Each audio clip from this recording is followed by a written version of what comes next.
I'm here today to talk to you about safety. Safety is vital to our company and to our families.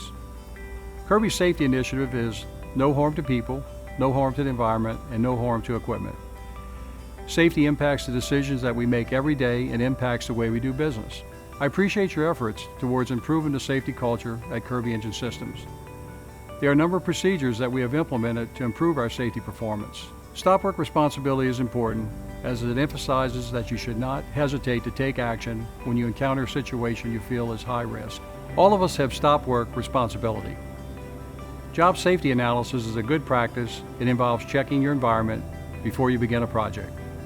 You want to make sure there are no hazards that could affect the safety of yourself or those around you. I encourage you to participate in the regular toolbox meetings and the safety meetings. I believe there is a lot to be learned from your coworkers about improving the safety environment in which we work and live. Now I would like to share with you some comments from several of your colleagues regarding how our safety initiatives have impacted their lives. I began working at Marine Systems Incorporated back in August of 1982 on 108 Vaughn Street in a little building in Shreveport, Louisiana. We provide multiple components for diesel engines, gearboxes. We try to provide the best service and product that can be put on the market. When I started my career, it was like safety wasn't even, it was nil, it was nothing, you know, and throughout the years it progressively got more and more, you know, safety oriented, and today it's really super safe. You know, it's like night and day compared to what it was years ago.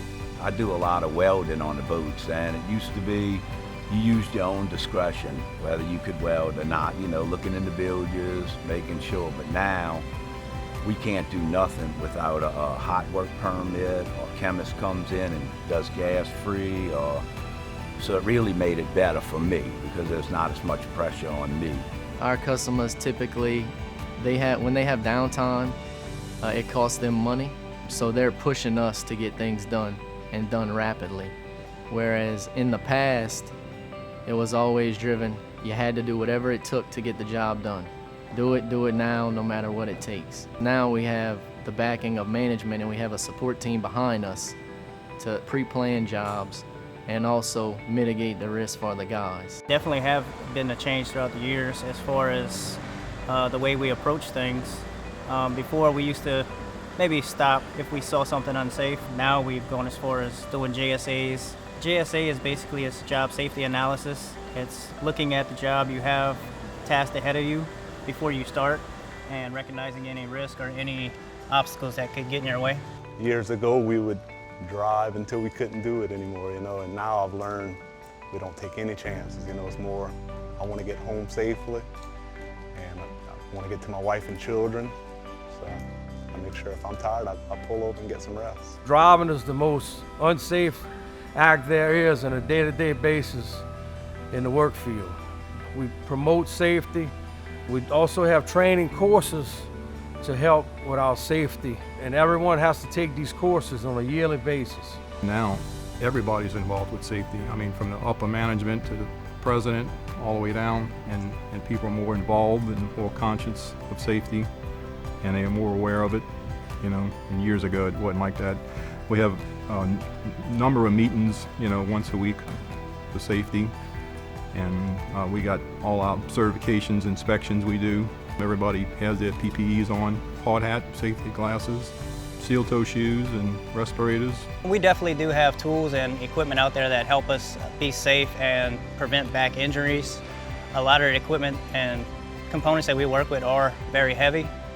Instead of having one or two guys pick up on something that would actually hurt you, we have lifting devices that can help us lift and do not put the person in risk. Stop work responsibility, that you have the authority or responsibility to stop anyone you see that may be doing something unsafe for themselves or anybody around them.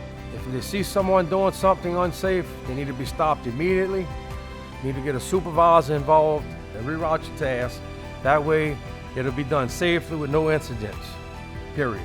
I have to do the stop work authority a lot because of the gas-free certificate. I'll go on the boat, see it, and then work stops until it's, you know, the chemists come to give us a certificate.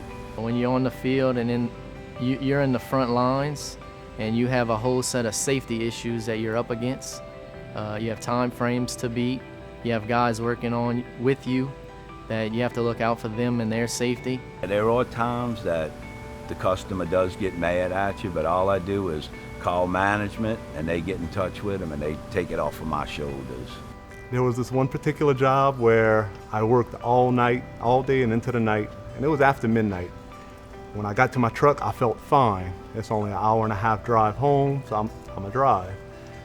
Well, when I got to I'd say within 5 miles of home, the fatigue hit me. I was tired. So it was only 5 miles, but I was like, I don't want to take the chance. So I pulled over, got some rest, because I figured it was better for me to get rest than to take a chance and not make it home at all.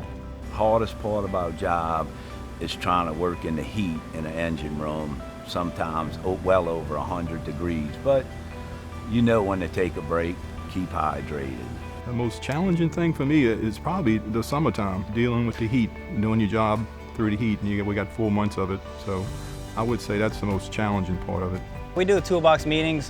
Normally, the guys out in the field, when we're in the shop, we try to do them at least once a week. It keeps us aware with different safety topics that come up throughout the week, anything that's new that we may not be aware about.